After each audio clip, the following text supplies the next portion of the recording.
తాకట్లో ఉన్న మీ బంగారాన్ని విడిపించి ఆ రోజు ఆన్లైన్ రేటుకి కొంటాం. Sharma gold company. నమస్కారం, వెల్కమ్ టు సుమన్ టీవీ. నేను గీతాంజలి. శ్రావణ శుక్రవారం పూజా విధానం అసలు ఎలా ఉంటుంది, మనం ఏ విధంగా చేసుకోవాలి?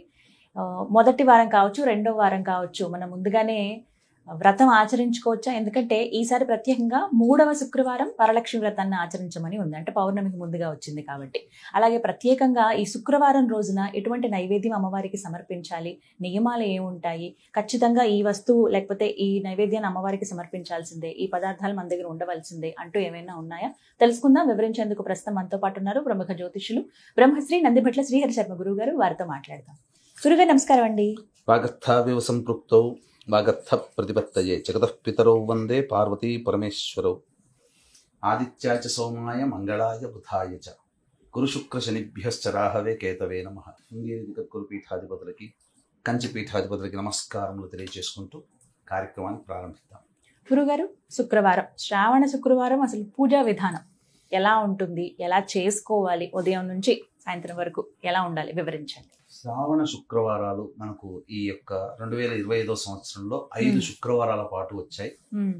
అయితే వరలక్ష్మి వ్రతం అంతా కూడా పౌర్ణమి ముందు వచ్చే శుక్రవారం కాబట్టి 8వ తారీఖు రోజున ఈ యొక్క వరలక్ష్మి వ్రతం ఆచరించాలి. కాకపోతే దీనికంటే ముందు 2 శుక్రవారాలు ఆల్రెడీ మనకు ఉంటాయి. కాబట్టి 25వ తారీఖు రోజు నుంచి శ్రావణ మాసం ప్రారంభమవుతుంది. ప్రారంభమవడమే శుక్రవారంతో ప్రారంభం. విశేషంగా లక్ష్మీ మాసము, లక్ష్మీ వారమైనటువంటి లక్ష్మికి సంబంధించినటువంటి శుక్రవారంతో ప్రారంభం అవ్వడం చాలా విశేషం. కాబట్టి ఈ యొక్క శ్రావణ మాసానికంటే ముందు ప్రారంభమయ్యేటువంటి ముందు రోజు అమావాస్య రోజు కాబట్టి లక్ష్మీ వారము అంటే, లక్ష్మీ వారం అంటే చాలా మంది శుక్రవారం అనుకుంటారు, లక్ష్మీ వారం అంటే గురువారం. కాబట్టి గురువారం రోజున లక్ష్మీ యొక్క ఆరాధన చెయ్యాలి. ఖచ్చితంగా ప్రదోషకాల సమయంలో అమావాస్య రోజున ఎవరైనా కానీ ఇంట్లో కానీ దేవాలయంలో కానీ నువ్వుల నూనెతో దీపారాధన చేసి ముందుగా లక్ష్మీ ఆరాధన చేయాలి. ఈ అమావాస్య రోజునే ఇంట్లో ఎప్పుడో పెట్టబడినటువంటి దీపపు కుందులు, ఇత్తడి వస్తువులు, ఇత్తడి దేవతా ప్రతిమలు అవన్నీ కూడా ముందు రోజే, అంటే శ్రావణ మాసం ప్రారంభం ముందు రోజే శుభ్రపరచుకోవాలి. చక్కగా వాటన్నిటిని కూడా శుభ్రపరచుకొని దీపారాధన చేసుకోవాలి. తదనంతరం ఇక శుక్రవారం ప్రారంభమవుతుంది కాబట్టి చక్కగా ఇల్లంతా కూడాను బూజు దులుపుకొని ఎత్ర శుచి తత్ర దేవతాః. లక్ష్మీ అమ్మవారు ఎలా ఉంటుంది అంటే చంచలమైనటువంటిది. చంచలాయై నమః. ఒక చోట స్థిరంగా ఉండదు. ఇక అంత గొప్పగా ఉంటేనే స్థిరంగా ఉండనటువంటి అమ్మవారి ఇంట్లో దుమ్ము ధూళితో ఉంటే ఎలా ఉంటుంది? రాదు. కాబట్టి ఇల్లంతా కూడాను శుభ్రపరచుకోవాలి, అందులో సందేహం లేదు. తదనంతరం చక్కగా ఉదయం కాలము, సాయంకాలము మొత్తం కూడా నిత్య దీపారాధన చేసుకోవాలి. తులసి చెట్టు దగ్గర దీపారాధన చేసుకోవడం, అలాగే ఇంట్లో కూడా దీపారాధన చేసుకొని స్నానం ఆచరించగానే ఇక ఖచ్చితంగా పూజ చేసినా చెయ్యకపోయినా ఖచ్చితంగా ధూపం అనేటువంటిది ఇంట్లో ఉండాలి. అందుకే ఇల్లంతా సువాసన భరితంగా ఉండాలి అని అంటే సాంబ్రాణి కానీ, అలాగే ఈ సంబంధించినటువంటి గుగ్గిలం కానీ, మైషాచితో కానీ ఇల్లంతా ధూపం వేసుకోవాలి. చాలా విశేషంగా అగరవత్తులతో కూడా ఇల్లంతా కూడా ధూపం పెట్టుకోవచ్చు. చక్కగా సుగంధ భరితంగా ఇంట్లోకి రాగానే ఒక సమ్మోహనం అనేటువంటిది కలగాలి ఎటువంటి వారికైనా.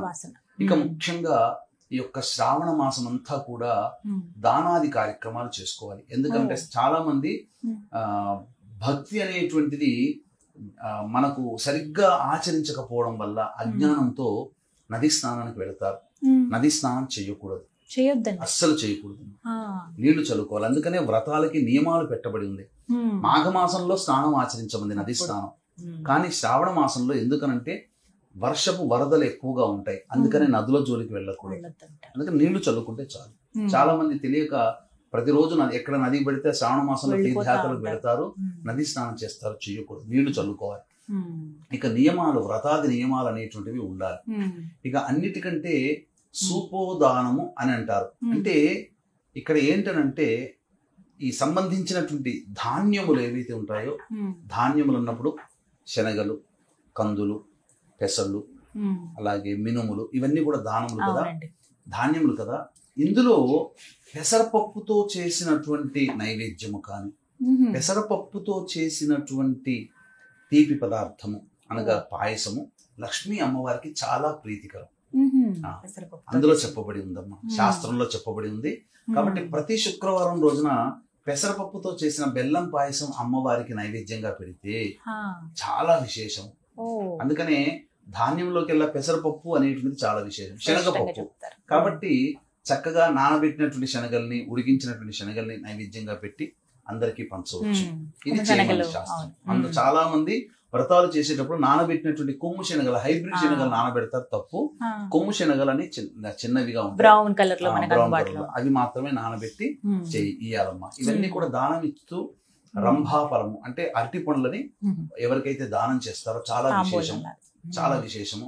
ముఖ్యంగా ఈ యొక్క శుక్రవారాలు అనేటువంటివి, వీటితో పాటుగా శ్రావణ మంగళ గౌరి, లక్ష్మీ అమ్మవారికి సంబంధించి శుక్రవారం అయితే, మంగళవారాలకు సంబంధించినటువంటిది లక్ష్మీ గౌరీ అమ్మవారు. కాబట్టి శ్రావణ మంగళవారాలు చేసుకోవడం, శ్రావణ గురువారాలు, శ్రావణ శనివారాలు, శ్రావణ శుక్రవారాలు, శ్రావణ ఆదివారాలు, శ్రావణ సోమవారాలు, ఇవన్నీ విశేషమే, గొప్పదే. కాబట్టి చక్కగా చేసుకోవడం. ఇక ప్రతి శుక్రవారం రోజున లక్ష్మీ అమ్మవారి ఆరాధన చేసుకోవాలి. అయితే వరలక్ష్మి వ్రతం మాత్రం చేయకూడదమ్మా. మొదటి 2 శుక్రవారాలు చేయొద్దండి, అసలు చేయకూడదు. చాలా మందికి ఇదే సందేహం, ఎందుకంటే 8వ తారీఖు అవ్వదు నాకు, తర్వాత పనులు ఉన్నాయనో లేకపోతే ఒకటి అడ్డంకైనా తర్వాత మళ్ళీ కుదరకపోవచ్చు అనే ఉద్దేశంతో ముందు వారాలు కన్వీనియంట్ గా ఉన్నాయని అప్పుడు చేస్తూ ఉంటారు చాలా మంది. అలా చేయొద్దండి, చేయకూడదు. ఎందుకంటే మనకు ఈ వరలక్ష్మి వ్రతం ఆచరించేది చారుమతి వృత్తాంతం ద్వారానే మనకు తెలుసు. కాబట్టి చారుమతికి అమ్మవారు కలలో కనిపించి పౌర్ణమి ముందు వచ్చే శుక్రవారం రోజున మాత్రమే చేయమంది. కాబట్టి పౌర్ణమి ముందు ఎన్ని శుక్రవారాలు వస్తే ఆ శుక్రవారం మనకు అప్పుడు కుదరదు. కాబట్టి ముందు వచ్చే శుక్రవారం అంటే మాత్రం శాస్త్ర ప్రకారం కుదరదమ్మా, అందులో సందేహమే లేదు. కాబట్టి ఈ 25వ తారీఖు రోజున కానీ, మళ్ళీ తర్వాత ఉండేటువంటి ఈ అష్టమి తిథితో కూడుకున్నటువంటి శుక్రవారం కానీ చేయకూడదు. కాబట్టి పౌర్ణమి ముందు అనగా 9వ తారీఖు పౌర్ణమి ఉదయం పూట ఉంటుంది. కాబట్టి 8వ తారీఖు రోజున చేసుకోవడం చాలా విశేషం. అయితే ఈసారి వచ్చేటువంటి వరలక్ష్మి వ్రతం అలభ్యమైనటువంటి వరలక్ష్మి వ్రతం, నాకు తెలిసి దాదాపు 100 సంవత్సరాల లోపల ఇటువంటి యోగం అయితే లేదు. దీని గురించి క్లారిటీ నేను ఒకసారి మొత్తం పంచాంగం అంతా తిరగేసి ఖచ్చితంగా ముందు నేను ఖచ్చితంగా క్లారిటీ ఇస్తాను. నా అనుభవపూర్వకం అయితే మాత్రం దాదాపు 100 సంవత్సరాల వరకు ఇటువంటి యోగ్యత అయితే కనబడలేదు మా. ఎందుకనంటే శ్రావణ మాసం అంటేనే విష్ణువుకు సంబంధించింది. కాబట్టి విష్ణు జన్మ నక్షత్రం శ్రవణ నక్షత్రం. వరలక్ష్మి వ్రతం అంటే లక్ష్మీ అమ్మవారి కోసం చేసేది. పౌర్ణమి అంటే షోడశ కళలతో కూడుకున్నటువంటి లక్ష్మీ అమ్మవారు, లలిత అమ్మవారు. కాబట్టి ఈ 3 పౌర్ణమి, శుక్రవారం, శ్రవణ నక్షత్రం కలిసి వచ్చింది 8వ తారీఖు రోజు. కాబట్టి మహిళామణులందరూ కూడా ఎంతో భక్తి ప్రపత్తులతో సాయంకాలం వరకు కూడా ఉపవాసం ఉండి ప్రదోషకాల సమయంలో సంధ్యా సమయంలో చేసుకుంటేనమ్మా, వ్రతం చేసుకుంటే వరలక్ష్మి వ్రతం కనుక ఈసారి సంధ్యా సమయంలోనే చేసుకోమని చెప్తున్నాను. మిగతా రోజుల్లో మిగతా ఎన్నో సందర్భాల్లో మనం ఉదయం పూట చేసుకున్నాం. కానీ ఈసారి 8వ తారీఖు రోజున ఉదయం కంటే చతుర్దశి ఉంటుంది, మధ్యాహ్నం 1:45. చతుర్దశితో కూడుకున్నటువంటి వరలక్ష్మి వ్రతం కంటే పౌర్ణమితో తిథితో కూడుకుని శ్రవణ నక్షత్రంతో కూడుకున్నటువంటి ఈ యొక్క వరలక్ష్మి వ్రతం చేసుకోవడం మాత్రం అత్యంత ఫలదాయకంగా చెప్పబడింది, శుభమైనటువంటిది. అలాగే చివరిగా గురుగారు కొన్ని సందేహాలండి. ఈ శుక్రవారం రోజున చేసేటప్పుడు అమ్మవారి ఫోటో కొంతమంది ఈ మాసంలో తెచ్చి పెట్టుకుందాం అనుకుంటున్నామండి పూజా మందిరంలో, గతంలో అది పాడైపోయింది అనుకున్న వాళ్ళు, ఎలాంటి లక్ష్మీ అమ్మవారి ఫోటో ఇంట్లో ఉంటే మంచిది పూజా మందిరంలో? ఇక్కడ లక్ష్మీ అమ్మవారికి సంబంధించి ఉండేటప్పుడు చాలా మంది చేస్తున్నటువంటి ఒక చిన్న మిస్టేక్ ఏంటంటే కేవలం లక్ష్మీ అమ్మవారిని మాత్రమే పూజిస్తున్నారు. కాదు, నారాయణుని కూడా పూజించాలి. అనగా విష్ణు భగవాన్ని కూడా పూజించి అప్పుడు లక్ష్మీ అమ్మవారి ఆరాధన చేయండి, సంపూర్ణమైనటువంటి లక్ష్మీ అనుగ్రహం కలుగుతుంది. ఇక చిత్రపటంలోకి అయితే అమ్మవారు చెంచలాయై నమః అంటే గొప్పగా ఏదో రవివర్మ పెయింటింగ్ గీసాడనో, ఏదో మార్కెట్లో దొరికినన్ని అమ్మవారు ఇలా నడుస్తూ ఉన్నటువంటిది, పాదం పెడుతున్నటువంటి ఫోటోలు ఇలాంటి పెడతారో అలాంటివి పిచ్చి పిచ్చి ఫోటోలు పెట్టుకోకండి. అమ్మవారు పద్మాసనే పద్మస్థితే పద్మాలయే అన్నట్టుగా అమ్మవారు పద్మం మీద కూర్చుని ఉండి ధనరాశిని కురిపిస్తున్నట్టుగా ఉండి, నవ్వుతూ ఉండి, చతుర్భుజాలతో కూడుకుని ఉండి, వెనక గజములు ఆనందోత్సాహంతో తొండము ఎత్తి ఉన్నటువంటి సందర్భంగా ఉండి అటువంటి అమ్మవారి చిత్రపటాన్ని పెట్టుకోండి, తప్పకుండా మీకు కలిసి వస్తుంది. ఇంకా విశేషమైతే నారాయణుడి యొక్క హృదయంలో కానీ వెంకటేశ్వర స్వామి హృదయంలో లక్ష్మీ అమ్మవారి ఉండి ఈ విధమైనటువంటి కూర్చొని ఉన్నటువంటి పద్మాసనంలో పద్మము మీద కూర్చున్నటువంటి అమ్మవారినే మీరు తెచ్చి పెట్టుకుంటే ఇంకా విశేషం. లక్ష్మీ అమ్మవారి పూజ చేసేటప్పుడు ఏకకాలంలో లక్ష్మీనారాయణ యొక్క ఆరాధన. ఏ రంగు విశేషం అండి అమ్మవారికి? లక్ష్మీ అమ్మవారికి ఎరుపు వర్ణము మరియు ఈ సంబంధించినటువంటి పచ్చ, ఆకుపచ్చ చాలా విశేషమైనటువంటి. కాబట్టి అంటే ఇంకా చెప్పుకుంటే ఏదో మూఢత్వం, ఇంకా అజ్ఞానంలోకి అంటున్నామని అనుకుంటుంటారు. కానీ వాస్తవానికి ఏ దేవతని మనం ఉపాసన చేస్తామో ఆ దేవతా వస్త్రాన్ని ఆసనంగా చేసుకోమని శాస్త్రం చెప్పబడి ఉంది. కాళికా అమ్మవారికి పూజ చేసేటప్పుడు నలుపు వస్త్రం ఆసనంగా వేసుకోవాలి. అలాగే బగలాముఖి అమ్మవారికి పూజ చేసేటప్పుడు పసుపు రంగు వస్త్రము, పసుపు మాలతో చేయమని మరి ఇవన్నీ చెప్పబడి ఉన్నాయి. ఇప్పుడు మనం చెబితే ఇంకా అతిశయోక్తి అని అనుకుంటారేమో, ఈ రంగు వస్త్రంతో అంటే తప్పేమీ లేదు. ఇప్పుడు ఏ అమ్మవారిని ఏ దేవుని పూజించేటప్పుడు చక్కగా ఆ వస్త్రాన్ని ధరించమని. ఇప్పుడు ఈ అయ్యప్ప స్వామిది అన్నప్పుడు మరి నలుపు వర్ణం వేసుకుని పూజ చేయమని చెప్తున్నారు. అది యాక్సెప్ట్ చేశారు కదా, అందరూ నలుపు వర్ణం వేసుకునే చేస్తున్నారు కదా. భవానీ మాల అన్నప్పుడు ఎరుపు వర్ణం వేసుకోవాలన్నారు. లక్ష్మీ అమ్మవారి పూజ చేసేటప్పుడు లక్ష్మీ అమ్మవారికి ఇష్టమైన ఎరుపు వర్ణం చీర కట్టుకుంటే, ఎరుపు వర్ణం గాజులు, మట్టి గాజులు వేసుకుని చక్కగా, లేదా ఆకుపచ్చ రంగు చీర కట్టుకుని చేస్తే తప్పేంటి? ఇది నేను కొన్ని వీడియోలో చూసానమ్మా. ఇలా వేస్తే ఇంకా మేము మూడల్లో పంపిస్తున్నారు, ఎవడు చెప్పాడు, ఏ చీర పెట్టుకోమన్నారు, ఇదా శాస్త్రంలో చెప్పబడింది అని అంటారు. మరి అట్లా విమర్శించే వాళ్ళు అయ్యప్ప స్వామి మాల వేసేవాళ్ళని, భవానీ మాల వేసేవాడిని ఎందుకు విమర్శించరు? అది నియమమైనప్పుడు ఇది ఎందుకు కాకూడదు? నియమంగానే చేసుకుంటున్నారు కదా. చక్కగా సువాసులుగా చేసుకున్నటువంటి పూజ కాబట్టి నిండుగా గాజులు ఏదో ఒకటి రెండు అక్కడ అక్కడ కనబడకుండా ప్లాస్టిక్ పిచ్చి గాజులు కాకుండా మట్టి గాజులు వేసుకొని చక్కగా చేసుకొని నియమ ప్రకారం చేసుకొని ఉంటే ఆ ఇంట్లో ఆ ఇంటి ఇల్లాలతోనే సిరి వస్తుంది. అది మాత్రం చెప్పవచ్చు. ఈ విధంగా చేయాలంట. అందుకనే సుమన్ టీవీ యాజమాన్యంతో కలిసి చక్కగా ఒక అద్భుతమైనటువంటి కార్యక్రమం మీ ముందుకు వస్తుంది. అతి త్వరలో 1వ తారీఖు తర్వాత వీడియో రిలీజ్ చేయడం జరుగుతుంది. అందులో 16 లక్ష్మీ దేవతల యొక్క అద్భుతమైనటువంటి వర్ణనతో కూడుకున్నటువంటి ఆవాహన, మీరు ఇంతవరకు కని విని ఎరగనటువంటి అద్భుతమైనటువంటి అమ్మవారి విశేష కీర్తితో ఈ అమ్మవారి పూజ చేయడం జరుగుతుంది.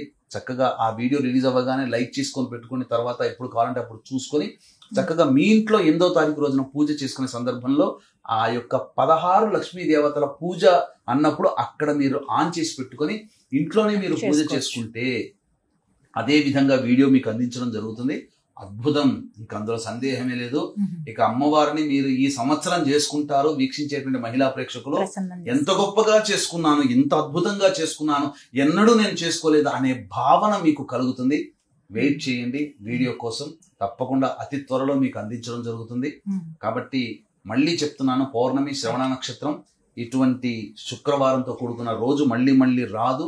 సాయంకాలమే చేసుకొని దీన్ని దృష్టిలో పెట్టుకుని మన పీఠం ఆధ్వర్యంలో ఇంతటి మహత్యమైనటువంటి మహిమాన్వితమైనటువంటి శ్రవణ నక్షత్రం శుక్రవారం పౌర్ణమి తిథితో కలిసినటువంటి రోజున షోడశ లక్ష్మీ దేవతల యొక్క హోమాది కార్యక్రమాలు చేయడం, మీ గోతనామాలతో జపించడం జరుగుతుంది. ఇందులో పాల్గొన్నటువంటి ప్రతి వారికి కనుక గోతనామాలు నమోదు చేసుకున్నటువంటి వారికి అందరికీ కూడా తామరమాల, లక్ష్మీ అమ్మవారికి సంబంధించినటువంటి తామరమాల మీకు అందివ్వడం జరుగుతుంది.